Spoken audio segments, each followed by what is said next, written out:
So how to log in your WordPress from your cPanel? For that you have to log in on your cPanel. I already logged in. So you have to go scroll down and you have to go software WordPress managed by Softaculture. Press on it and then you found all of your website login. Suppose I want to log in this website, so press on login. Wait a minute, and it's already login.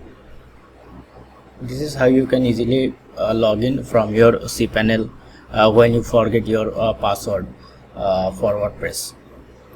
So if you enjoy, thank you for watching. If you need any help, feel free to comment below and please do subscribe. Thank you.